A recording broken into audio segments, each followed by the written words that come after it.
The profound magnitude of Jesus of Nazareth's influence upon the course of human history is so immense and undeniable that it commands recognition from historians and laypeople alike. Indeed, very few observers would ever dream of questioning his placement as a pivotal figure in the annals of time. There is absolutely no doubt that when viewed through the lens of history, Christianity has successfully garnered a far greater number of adherents and exerted a wider reach than any other religion known to mankind. However, a distinct nuance exists within the origins of this faith. Unlike Islam, for example, which was established and driven by the singular force of Prophet Muhammad, Christianity was not, in a strict historical sense, founded by one individual alone. Rather, it was the product of two distinct figures, Jesus himself and St. Paul. Consequently, the primary credit for the immense development and global spread of this religion must, in fairness, be attributed to the combined efforts of both men. In this dual foundation, the division of labor was distinct. It was Jesus who originally articulated the foundational ethical precepts that underpin the Christian faith, while simultaneously establishing the essential spiritual perspective and the core philosophies regarding proper human conduct.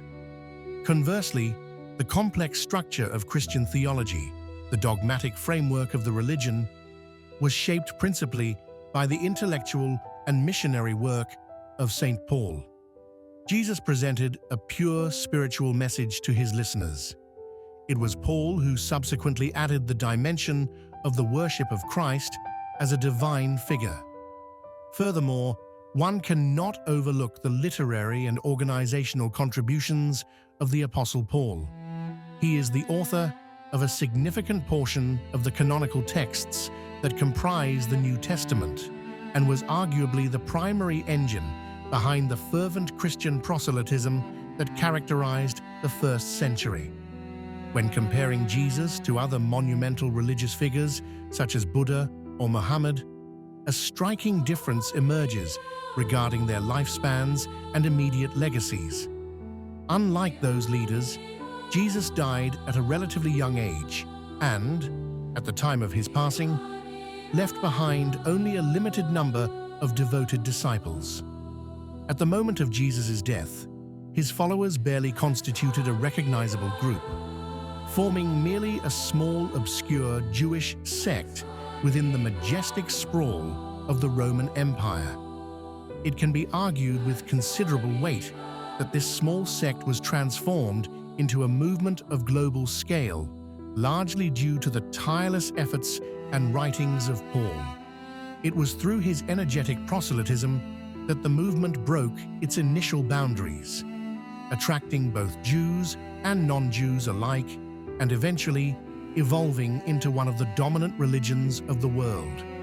Because of this historical dynamic, there are scholars and historians who argue that Paul, rather than Jesus, should be regarded as the true and effective founder of Christianity.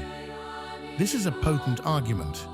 However, while it is intellectually difficult to ascertain exactly what form Christianity might have taken without the theological and missionary influence of St. Paul, one fact remains indisputable. Without Jesus, there would be no Christianity at all. He provided the spark and the subject matter upon which Paul built the structure. Nevertheless, when evaluating the impact of Jesus, we do not believe it is reasonable or historically accurate to attribute to him all the actions that Christian churches, institutions, or individual believers have carried out in his name over the centuries.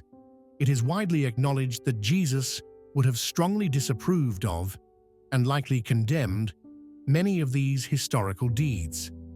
Some of these actions, for instance, the bloody religious wars fought between differing Christian sects, or the barbaric massacres and systemic persecutions directed against the Jewish people, stand in such stark, evident contradiction to the recorded teachings of Jesus that the claim he inspired them appears not only incorrect, but historically absurd.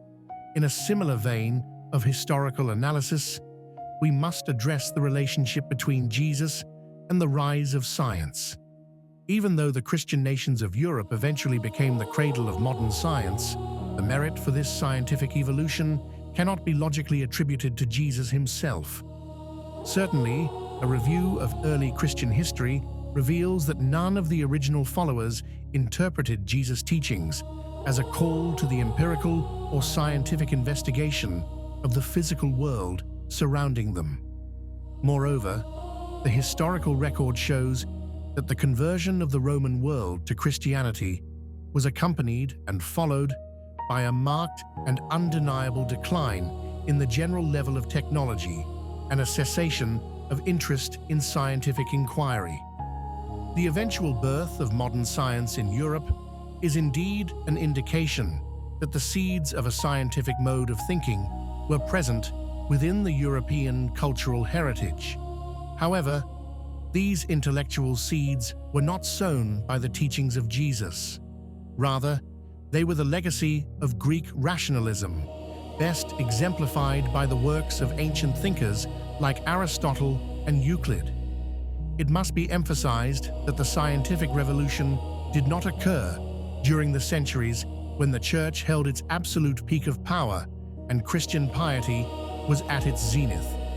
Instead, modern science began to flourish only following the Renaissance, a period defined specifically by the revival of European interest in the pre-Christian, pagan cultural heritage of antiquity. Since the narrative of Jesus' life, as related in the Gospels of the New Testament, is familiar to most readers, we do not consider it necessary to retell the story in detail here. However, from a historical perspective, a few specific elements are worth highlighting. First and foremost, the vast majority of the information we possess regarding Jesus' life is historically uncertain. We do not even know his true name with absolute precision. In all probability, it was the common Jewish name Yehoshua. Furthermore, his date of birth is not historically certain, although the year 6 BC is generally accepted by scholars as a plausible estimate. Likewise, we lack certainty regarding the exact year of his death, a date one might assume would have been meticulously recorded by his devoted followers. Jesus himself left no writings behind, and practically every scrap of information we have about his life is derived from the accounts included in the New Testament. From a historian's viewpoint, it is unfortunate that the Gospels contradict one another in many significant respects. A clear example of this can be found in the accounts of the crucifixion. The Gospels of Matthew and Luke offer completely different versions regarding the final words spoken by Jesus on the cross. It is perhaps not a coincidence that both versions constitute direct quotations from the Old Testament, suggesting a theological rather than purely stenographic record. It is certainly not accidental that Jesus made frequent references to the Old Testament. The founder of Christianity was himself a devout and observant Jew. It has been noted by many scholars that Jesus resembled, in many significant respects, the classic Hebrew prophets of the Old Testament, and that he was deeply influenced by their tradition. Much like those ancient prophets, Jesus possessed an extraordinarily strong and commanding personality, one capable of producing a lasting and profound impression on virtually everyone who encountered him. He was charismatic in the deepest, truest, and most powerful sense of that word. However, a distinction must be made regarding the nature of his authority. In contrast to Muhammad, who exercised supreme authority in both the political and religious spheres, Jesus held no influence over political developments during his lifetime, nor did he shape political structures in the centuries immediately following his death. It is acknowledged, of course, that both men exercised a massive indirect influence on long-term political developments through their followers. During his life, Jesus made his influence felt exclusively as a spiritual and moral leader, not as a statesman or warrior. If we accept that Jesus left his mark primarily as a moral leader, then the question of to what extent his specific moral ideas influence the world is a justified and necessary inquiry. One of the fundamental precepts associated with Jesus is certainly the Golden Rule. In the modern world, this rule is accepted by the vast majority of people, whether they identify as Christian or non-Christian, as a reasonable and just guide for moral conduct. While we may not always act in strict accordance with this precept, most of us generally try to follow it. However, historical analysis reveals that the Golden Rule was an accepted precept of Judaism long before the birth of Jesus. Rabbi Hillel, the leading Jewish scholar of the 1st century BC, explicitly enunciated the Golden Rule and declared it to be the foremost principle of Judaism. Furthermore, this moral concept was not unique to the Western or Near Eastern worlds. The Chinese philosopher Confucius proposed essentially the same idea in approximately 500 BC, and the concept also appears in the ancient Hindu epic, the Mahabharata. In reality, the philosophy behind the Golden Rule is accepted by almost all major religious and ethical groups in human history. Does this widespread prior existence mean that Jesus possessed no original moral ideas? Not at all. A truly unique and very personal viewpoint is presented in the Gospel of Matthew, specifically in verses 5:43 to 44. Ye have heard that it hath been said, Thou shalt love thy neighbor and hate thine enemy.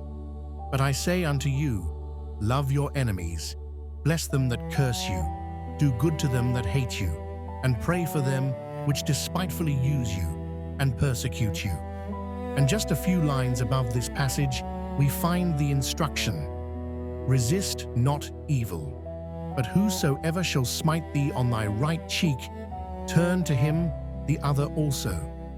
These ideas, which were certainly not part of the standard precepts of Judaism in Jesus' time, nor present in the doctrines of other contemporary religions, stand out as some of the most remarkable, radical, and original moral ideas ever formulated by a human mind. Yet, when we look at the reality of human behavior, the truth is that these specific ideas are not shared or practiced by many people. In fact, they are not even unanimously accepted as a practical standard.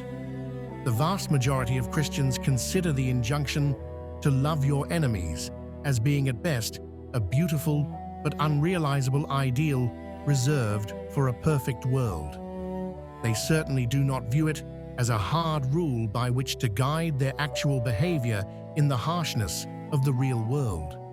Normally, believers do not apply this in practice, nor do they honestly expect their fellow men to adopt such an attitude of radical non-resistance.